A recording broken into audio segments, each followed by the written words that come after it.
Hey guys, and welcome back. It's episode 5 of our TBN Israel podcast. I'm here at the studio with the one and only Yair Pinto. It's good to be here with you, the second and only Mati Shoshani. And with us, we have all the way from the United States, a great friend of me, of Mati.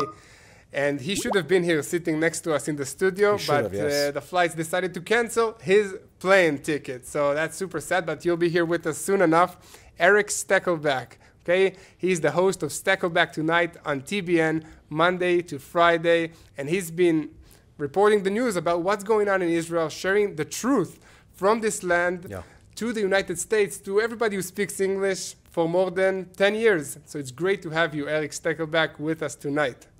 Guys, great to be with you. The third and only. That's my new title, the third and only Erick Stakelbeck. It is great.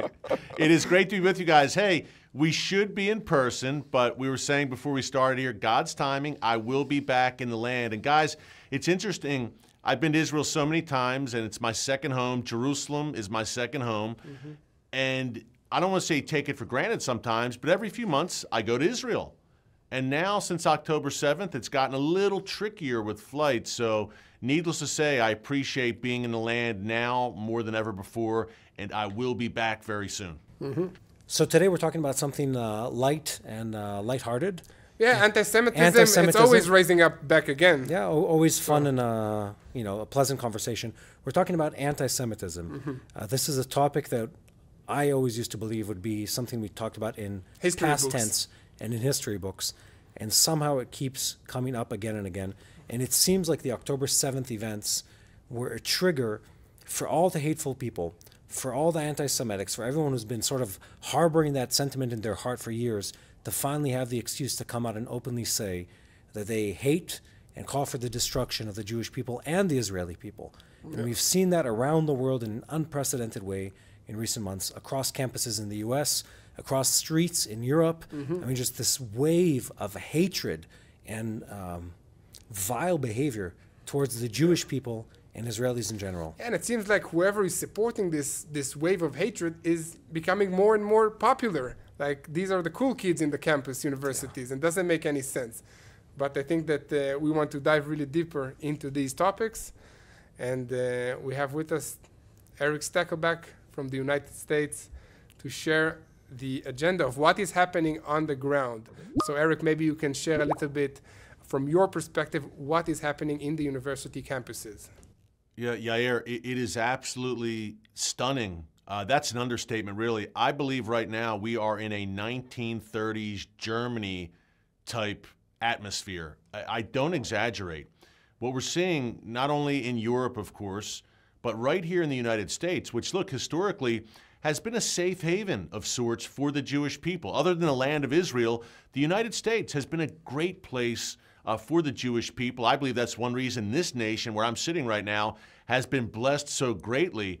But we see signs right now, guys, of slippage, I guess would be the best way to put it, especially among Generation Z, the younger generation. What we've seen on American college campuses, to me, has been horrifying.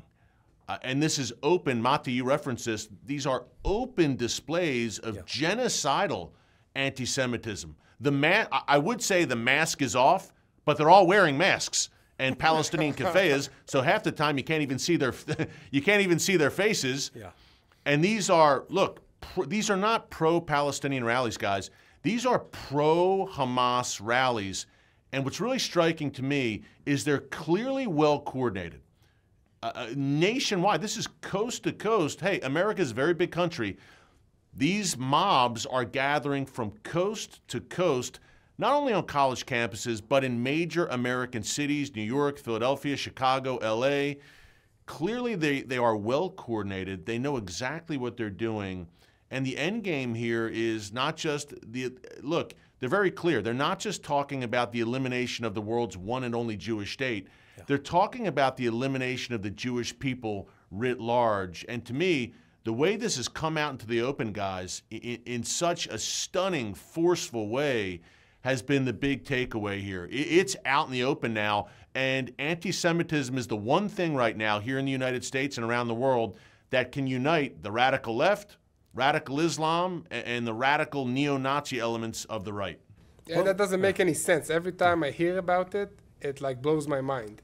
That you have these like super liberal organizations and people, including gay rights organizations, that if they would just step in the Gaza Strip, they would be immediately murdered by Hamas. And then in these rallies, they are chanting together, from the river to the sea, Palestine will be free. And they don't know that this organization, Hamas, is standing against all these liberal organizations completely. But maybe they don't want to know. And this is a theme we often sort of end up as we have these discussions, is that when you try to find the logical explanation, it's not there at the end of the conversation. When you sort of follow the rabbit hole or the bunny hole, whatever it is in American English, when you follow that thought line, at the end of the line, you realize that it's not a logical thought process where someone says, the source of this evil is these people, therefore 1, 2, 3, 4. It's people who don't have enough information, and yet their automatic response is hate on the Jews, kill the Jews. And it's people that should know better and know better. And we always go back to this conversation of, if you love the Jewish people, it's supernatural love. And you talk about this a lot, Eric. And if you hate on the Jewish people, it's the same. Supernatural hate. It's like, how can you 3 days after October 7th be chanting in the streets, calling for the death of Jews? It requires something supernatural in a bad way. Demonic is the word I think that I would use. Yeah, definitely. And Eric, it truly is, guys. Here's some numbers for you. In the world, and you guys know this, of course, there are 15.7 million Jews in the entire world. In a population of 8 billion, there are only 15.7 million Jews. That's much less than 1% of the world's total population. And the world's one and only Jewish state is the size of New Jersey, which is a very tiny place here in America. And yet, this tiny, minuscule people group and tiny country are apparently the cause of all the world's problems. Mati, as you said, that's insane. It's irrational. It can only be described as supernatural, as spiritual. This is a spiritual battle. Those who hate Israel hate God. They hate the God of Israel because the continued improbable, I mean completely improbable continued existence of Israel is proof of the existence of God. Every day that Israel continues to live and thrive, it's proof that God keeps his promises, he's on the throne, and he's got his hand on the land of Israel and the people of Israel. That's the only explanation for Israel's continued existence. No, definitely. Thanks, Eric. And that's a key element here that I think only strengthen our idea that this is basically a spiritual war. Because it doesn't make any sense. Why would people waste all this energy, money, effort, international media focus on this tiny country with this tiny population? I mean, the world has so much bad stuff going on other than us, the Jewish people and the state of Israel. I mean, people have better things to do, literally. But we like to go into the minds of the other side. Okay, so we're like talking a lot of things about these protesters, about these university campus students. And I want to take you, Eric, into the mind of United States university students, and maybe you can help me understand what's going in his mind. How can a smart student go and protest and support Hamas? I mean, is there any reason that you can think of? Two things, Yair, I think, that come into play here. Number one, among college students today, among Generation Z, and I'm not making a blanket statement among Generation Z, but among a large chunk of that generation, social justice, that's the phrase of the day. They want to feel like they're a part of something. They're a part of a movement. It's a very secular generation, but they want to feel like they're doing good. They're not living for the Lord or anything like that because there's no faith in God among a large chunk of that generation, sadly, but they still want to feel like there's part of something bigger, part of a larger just cause. So social justice is where that comes in. The Palestinian issue is part of a larger theme. Funny word here, guys, not funny, but intersectionality. People might say, what are you talking about? What's that? It's this concept among the radical left here in the United States, and particularly on college campuses, that all of these issues intersect, meaning if you support the trans movement or the LGBT movement, abortion, critical race theory, those sorts of things, then you must also support the pro-Palestinian movement. Yeah. It's all or nothing. They all intersect, and all of these social justice issues must be supported writ large. And I think that is at play here in a major way on the campuses. And guys, other than that, I think it's just a clear case of, I hate to say it as a proud American, moral decay in this country, and a lack of leadership and a lack of parenting in the home to get even deeper. Because guys, look, when this first broke out after October 7th, we saw college students, you know, quite literally raising hell on college campuses. Yeah. People said, well, look, they're 18, 19, 20 years old. They're just going through a phase. No, I did dumb things when I was a college student, but I didn't openly support murder and genocide. Big difference. Yeah. So what we have here is a complete moral collapse, and I think it starts in the home. I have two questions here. I think you're exactly, you know, on point when it comes to like the moral side of things, but there seems to be more, and I think this is sort of the trouble I've had, and I think many Israelis have had. One, I'll frame it: the media perspective, and then the conspiracy. So the media perspective we have in Israel, and I think we talk about this quite often, is it feels like every big campus in the U.S., you know, has just crowds of people chanting "Death to Israel" from the river to the sea, calling for, and they're very on point. They're very funded. They're very planned out and meticulous about the whole thing, and they're violent towards Jews, and they're violent towards anyone who opposes their opinion. So that's one thing. But and I feel there's a gap in the information we have. Because what we're seeing in the media, and you know, I think this is a question to Erick, is this all the Americans? And I have trouble believing that. I think it's a handful of campuses. Yeah. And then I go to the conspiracy. We were talking about this with Dr. Phil's team last week, and several of the TBN team that were here. And the statement was, you know, this seems too organized to be just like a grassroots movement. Yeah. You know, this couldn't possibly be, and you see sort of the same faces, the same messaging. It almost seems like this planned out and rehearsed show, and it's a show of hatred.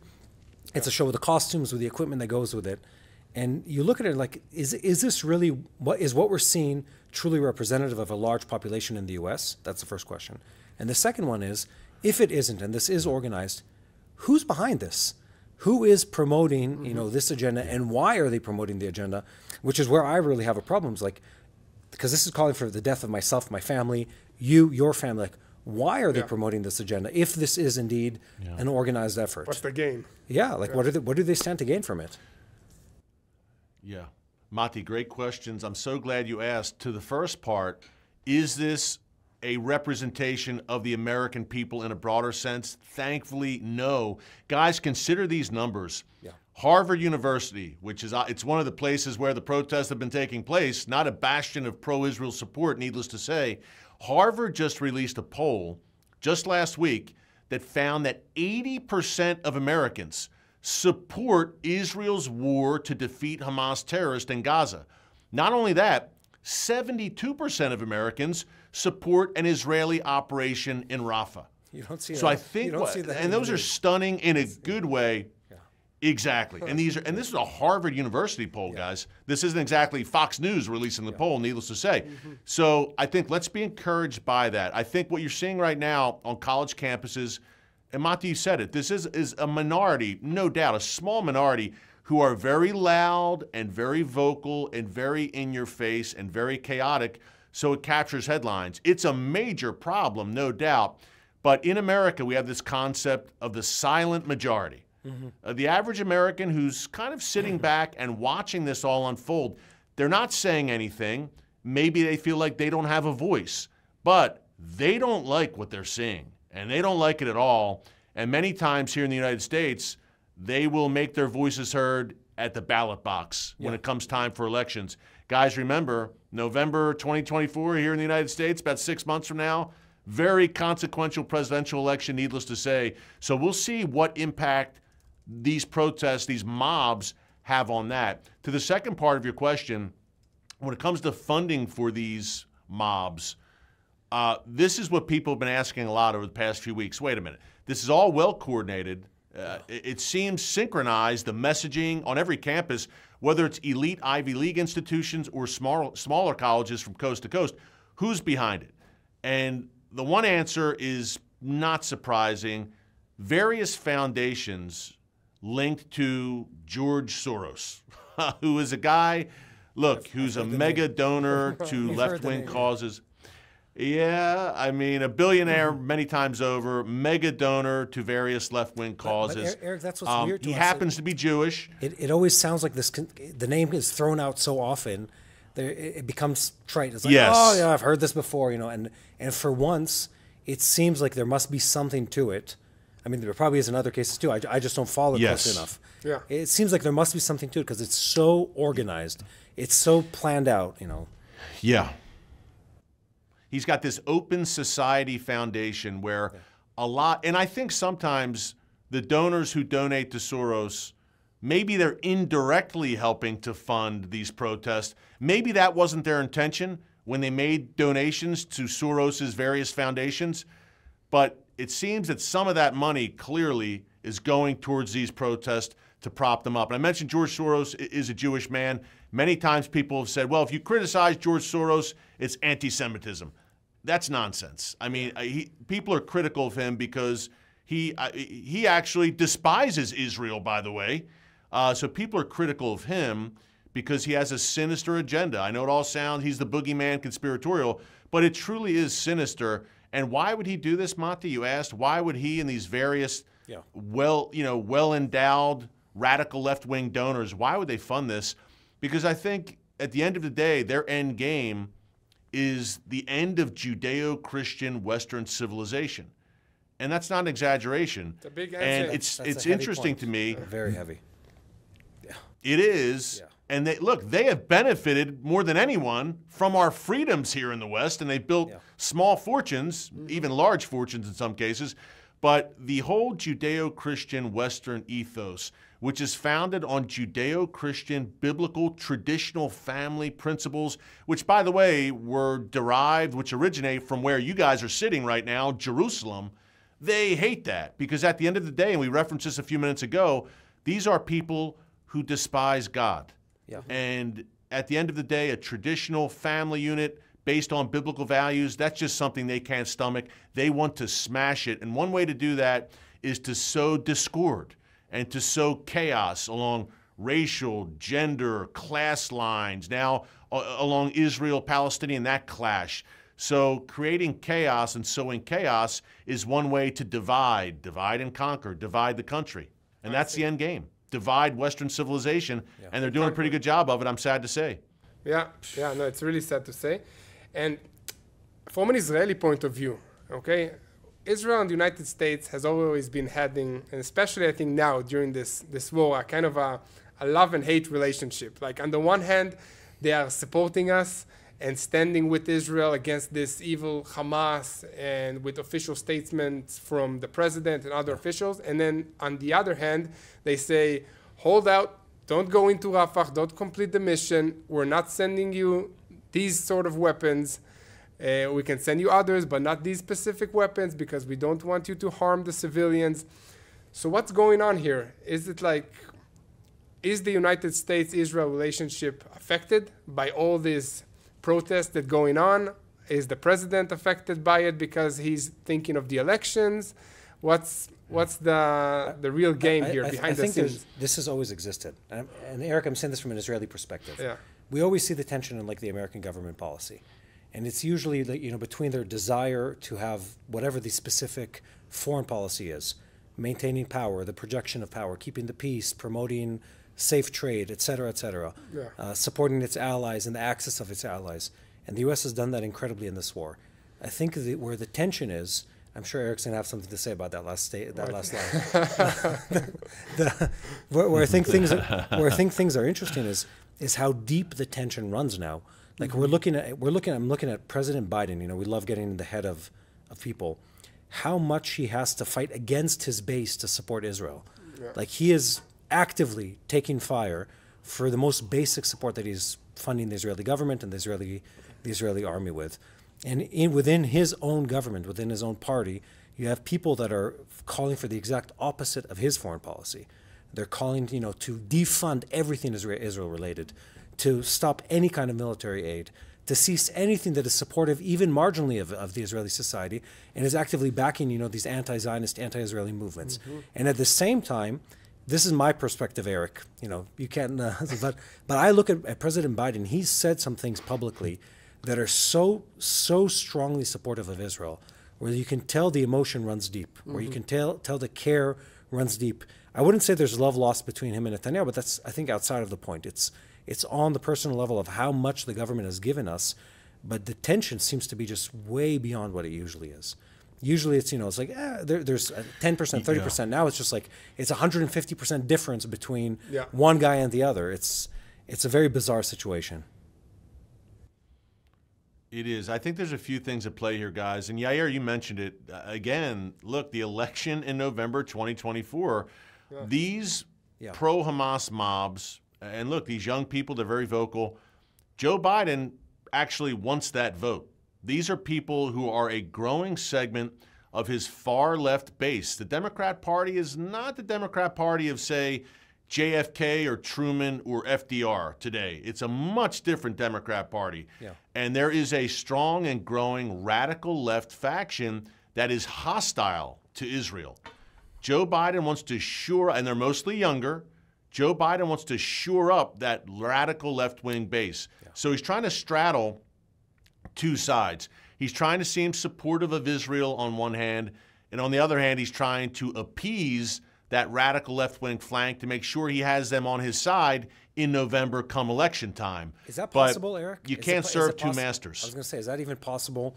We're not talking like a splitting the difference kind of situation. We're talking one hateful, hatred, destruction, death, and a death cult against Israel, and the other one is like, let's love and support the Israelis. Yeah. How do you bridge that? I don't think you can, Mati. I think it's too, like you said, it's polar opposites. The two sides that he's trying to pacify, they can't be brought together. There's not really a middle ground there. Like you said, one side is death, destruction, the end of Judeo-Christian civilization, and the other side is Israel fighting the good fight, a righteous battle.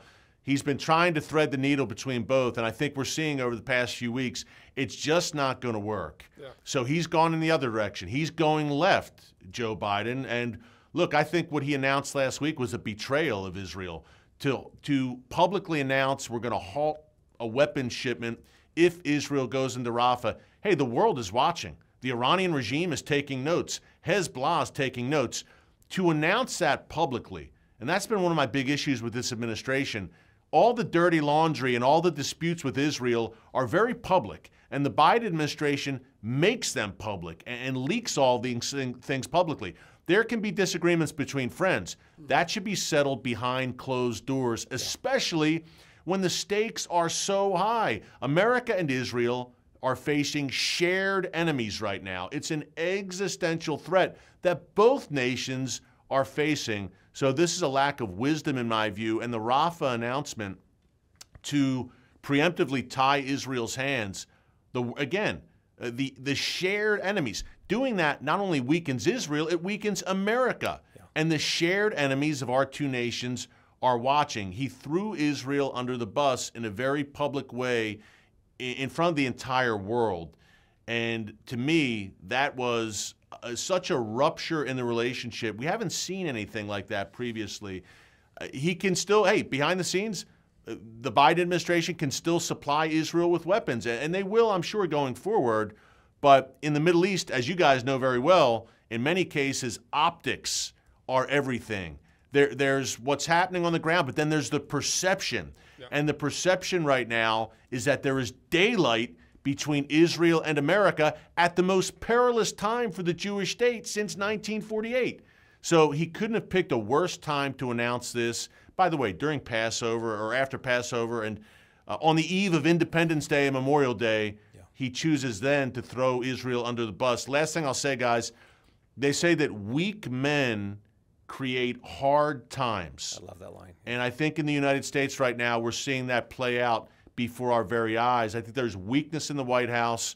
Our enemies know it. It's a dangerous time. And by extension, that makes things more dangerous for Israel because they just can't rely on the Biden administration, which, by the way, in the State Department and other levels of this government is littered with people who are hostile to Israel. Yes. Yeah. Yeah, Matti, I know that you have a topic that you want us to go to before we end I want to go back to the money. I think that's, everything in life always goes back to the funding question. Yeah. Who stands behind this? Who's making the money out of this? And I think, Eric, you did a really good job of sort of wrapping up the conversation on who sort of the agents of chaos are in this game. And I think that's an important piece to understand, that some people have an agenda that is not linear. Yeah. It is, we want to shuffle all the cards. We want to break down the house with everything that's inside of it and then just rebuild from there. And destruction and chaos can be a goal. We see that with Hamas, and we see that with many of the terrorist organizations, and we see it with people that are working politically. We've even seen that inside of Israel. But here's a theory I've heard, and I think this is worth sort of delaying on, because it really is important to understand where ideas come from and who's funding them and what they're gaining from those ideas. People want chaos, maybe. People want violence, yes, but there are people that are fighting for gain directly. Case in point. So I read a bunch of years ago, there's a book called, sorry for the title, Sleeping with the Devil. It's a guy who's ex-CIA. Maybe you've heard of it. He talks about it was originally Saudi funding. Robert Baer, yeah. Robert Baer, yeah. Great book, and it's one of those books where you're at first you're thinking, is this all a conspiracy theory? And then you find out, no, it's true. And essentially it talks about the ties between, then it was Saudi, but it was not just Saudi. Saudi money, American politics through Ivy League colleges and research institutes. And then today, that version of that story exactly is the Qatari government. They're more sophisticated about it. They're doing Al Jazeera press, but they're doing heavy funding of U.S. colleges and at the highest level. And it's done in a very roundabout and a very clever way to get their messaging through the door. And moreover, they're also the ones negotiating between Israel and Hamas on the hostage exchange deal. We did a piece on this maybe a week or two ago, and you realize they're playing all the games at the same time. It's not a double game. It's like a quadruple game at this point. Definitely. Where they're playing the U.S. axis, the Israeli axis. We want to be a Middle Eastern power. Hosting the Hamas terrorists in their houses, and then in their hotels. Hamas executives in their own backyard. And then at the same time funding the terrorism, funding the anti-Israeli and anti-Western agenda. It's all at the same point, and I think you have to end on that note. You have to understand that there are powerful parties at play, and they're willing to put a lot of money and a lot of resources and a lot of energy into a cause that ends in the destruction of everything that we hold dear, as Israelis, as Jews or Christians, or the combination of the two, as Americans. It comes against everything we believe in. And these people will stop at nothing to do that. October 7th, we've seen it with the Iranians, the Houthis, the Turkish actions. It's this never-ending line of people, and you follow the money trail, you find someone paying the bills at the end. And I think it's a terrifying, but also a powerful lesson to be aware of, that there is an agenda at play. And there are people that want to gain from our destruction and our demise. And that's something we need to be aware of.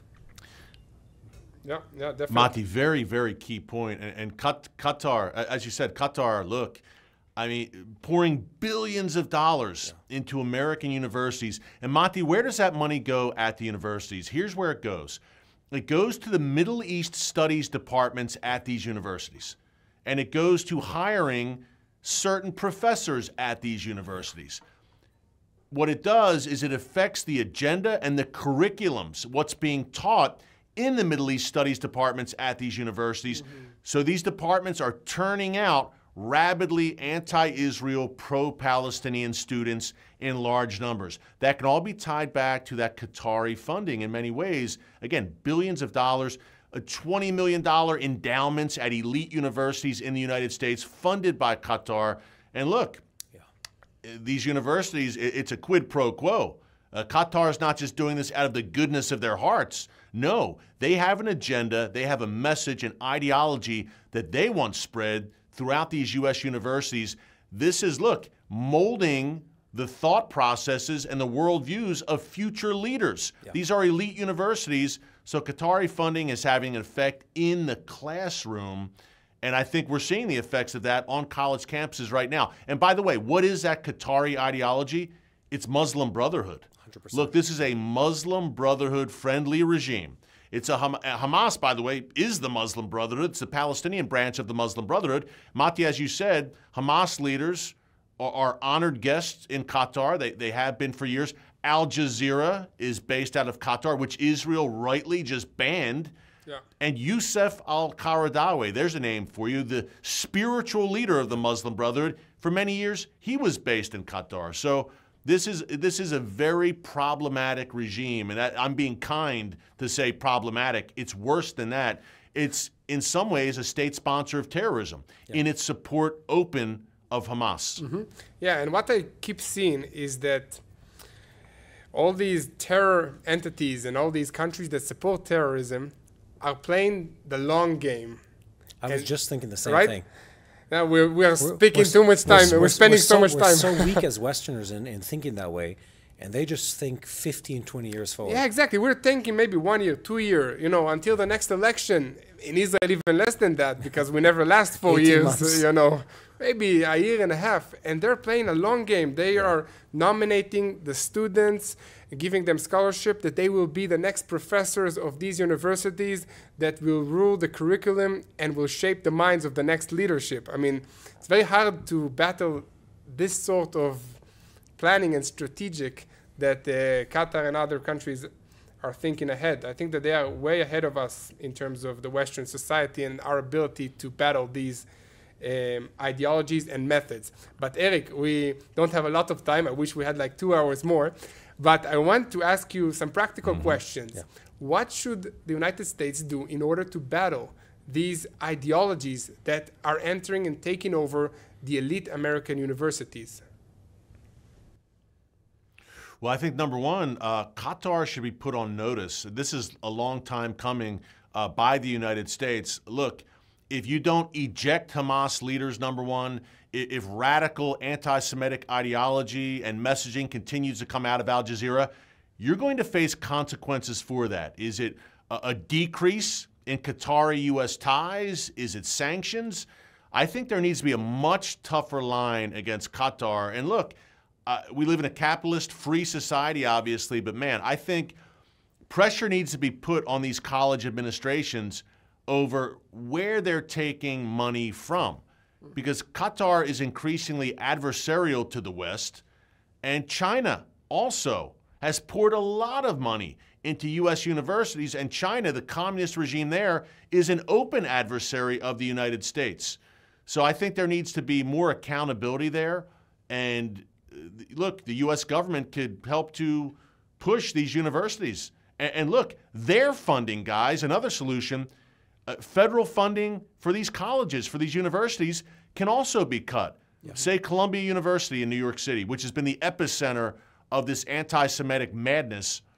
Look, okay, if you want to do that, and your administration refuses to lead and be the adults literally in the room and end these protests, then we're going to cut funding to you. Yeah. There has to be consequences. There has to be accountability, not only for the universities, the university administrations, but for the people pouring the money in. And that could, if it's Qatar, if it's China, there needs to be, this is kind of, I don't want to say it's happened overnight, because it hasn't. It's been a long time coming, and you guys referenced it. This is a strategy. They're playing the long game, but now people in the West and here in the United States, as a result largely of these pro-Hamas mobs on campus, are now suddenly, finally waking up.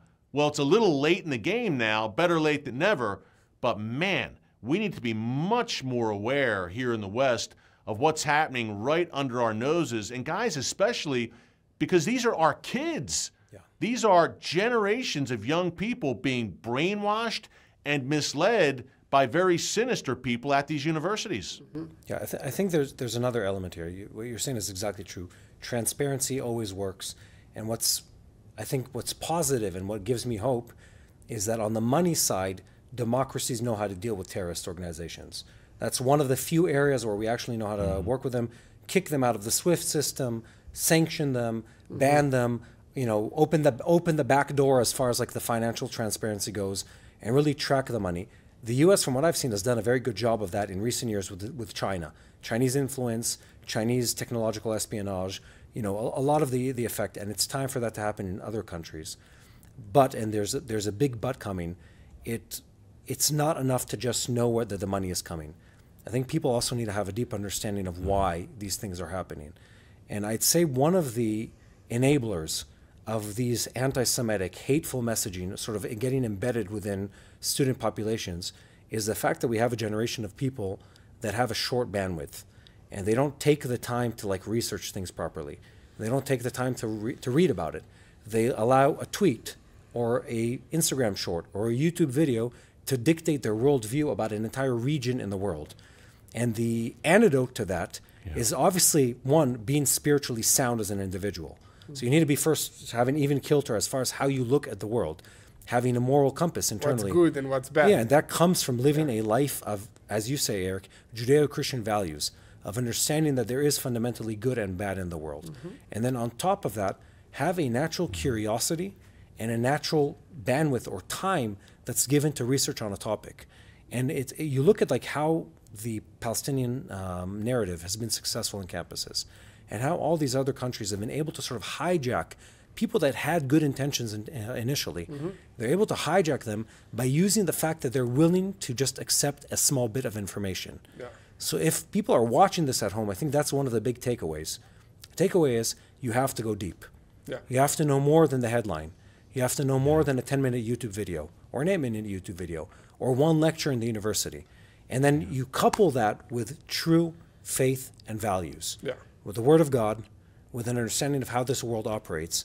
And then maybe then we can have a meaningful conversation with these people. Because right now we're at an impasse with them. I mean, it's people that have been indoctrinated for hatred and violence, and they need to be broken out of that. And I think I want to end on another note, which I know is the spiritual warfare, which is oftentimes people are left at the end of this kind of conversation with a sense of dismay and despair. You know, what can I possibly do? Mati in Israel, Yair in Israel, Eric in the U.S. And I mean, we have a platform, like, let alone if you don't have like a platform to reach people. What can I do? And I think the spiritual side is very significant. You have to pray for something, and you have to speak the words of God into it. And I think that's a good place to start. People underestimate the importance of that and underestimate the effect of that in their lives and on this world. Yeah, definitely. And Mati, as you said, we always encourage people to understand what is happening in Israel, in the world, because we were called to pray for the situation. Okay, God called us to pray for the peace of Jerusalem. But for me personally, it's very hard to pray for something that is so vague and big, like Jerusalem for many people. I mean, for me, it's right here. It's my backyard. But for some people around the world, it's just a few books in the Bible. How can you pray for that? So in order to pray for something sincerely, you need to have a relationship. You need to understand. You need to know somebody from there or hear about a personal story. So that's what I encourage all of you to do, to find something that connects you to Israel, to Jerusalem, and then start praying and ask God to really tell you what to pray for. And then it will become personal and God will start working in your life. That's really what I believe. Do you have any YouTube channels you would recommend, Yair? Yes, definitely. I think that the Watchmen newscast with Erick Stakelbeck is one of them. And he's going on, I think, 5 times a week. He's about to hit 1 million subscribers. Yeah, for more than pushing for 1 million. More than 10 years, 13 years or something, right? So I really encourage you to go and search for Erick Stakelbeck online or on the TBN channel, Stakelbeck Tonight, every evening, and he's doing a great job. And if you have a question or an idea, why should I, as a Christian who doesn't live in Israel, who's not Jewish, should support Israel, he will have the answers. Because Eric, you keep saying whatever happens in the Middle East does not stay in the Middle East. And that's so true. So unless we battle the issues in this region here, they will spread to the United States, to Europe, and they will reach all of our houses in the backyards. Okay, by the way, guys, I wanted to share that we are doing this podcast every week. And we have more programs and more ideas of new programs. And if you want us to create additional videos from Israel, from this land, and from the Middle East, please consider making a financial donation that will help us to create additional content, additional topic, and basically keep this channel interesting and alive. So in order to do that, you can either donate on the YouTube donate button, or go to our website at www.tvn.org/Israel. And I'll add to that, Yair, that we love hearing from the people who watch our content. We love hearing, and this is part of Israeli culture, if they don't like what we said or they disagree. But we also want to hear if there's something specific people want to talk about. Yeah. And I think that's important to say. We love engaging. We want to hear if people want to know more, want to hear about a specific topic. This is exactly the place to do that. Yeah, and by the way, Mati, one of our viewers asked a question and said, why are we using the term the Palestinian state or like Palestine in our show? And I think that's a topic that we should create a full show on and discuss about what are the Palestinians, what is the Palestinian state, is there a Palestinian state? I think that's going to have to be an hour-long podcast. Yeah, definitely. That's a loaded question. Yeah, but by the way, yes, I read the comments, and that's a topic that people want us to discuss. We keep asking you to share this content and to help us spread the truth of what is happening in Israel and in the Middle East, so that everyone will know how to pray for the situation. And in order to do that, we need your help in sharing this content. In order to share it and to spread it, you can subscribe to this YouTube channel and you can share this content with people you know. You can also comment and like these content and these videos. It will really help us. We love creating content that people enjoy watching and listening to. So if you liked what you heard today and want to learn more about what is happening in this part of the world, make sure to subscribe. And we always say this, Yair, this really gets us going. It keeps us going to know that people at home care about what we're talking about, care about what's happening in this land.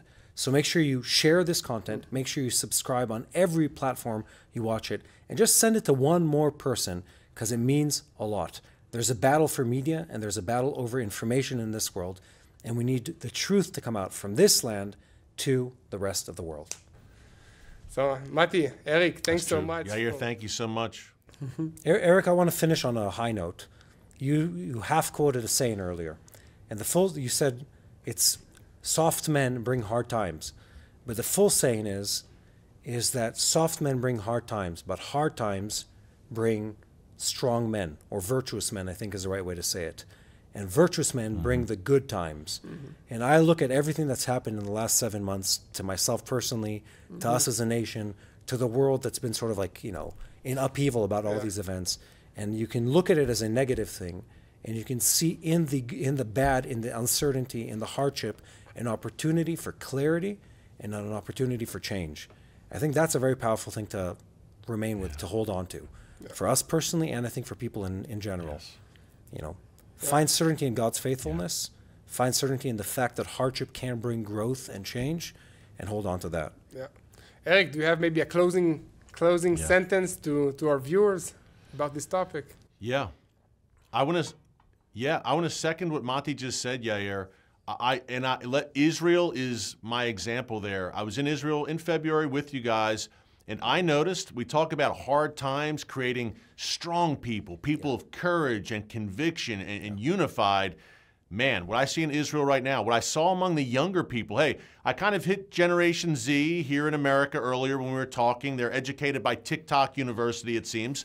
But Generation Z in Israel is amazing. I've been so impressed by the young people in Israel answering the call and defending the nation. What character these young people in Israel have.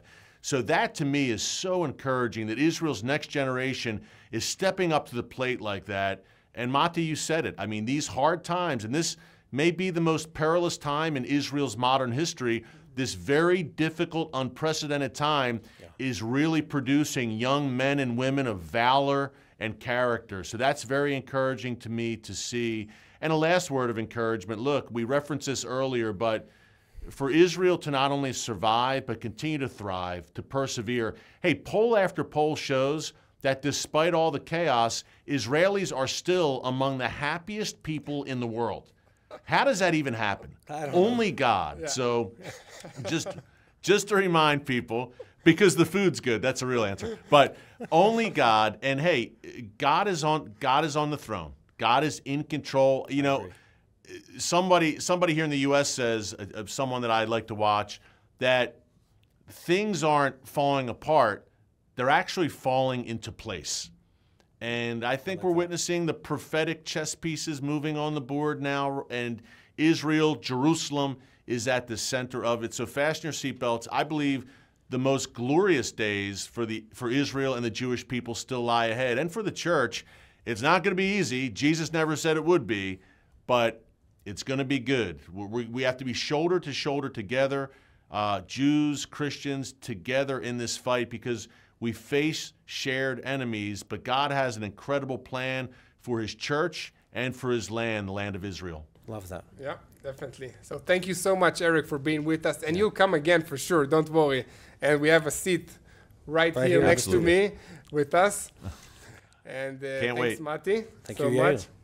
I'd like to thank all of our viewers watching us at home. And if you enjoyed this podcast, please subscribe to TBN Israel. And we'll see you again next week for another episode of TBN Israel, the podcast. Hello, this is Mati here in Jerusalem with TBN Israel. This is Yair Pinto from TBN Israel here in Jerusalem. TBN Israel is keeping viewers informed with Israel-focused news, culture, and what God is doing in this land. Support TBN Israel today online at tbn.org.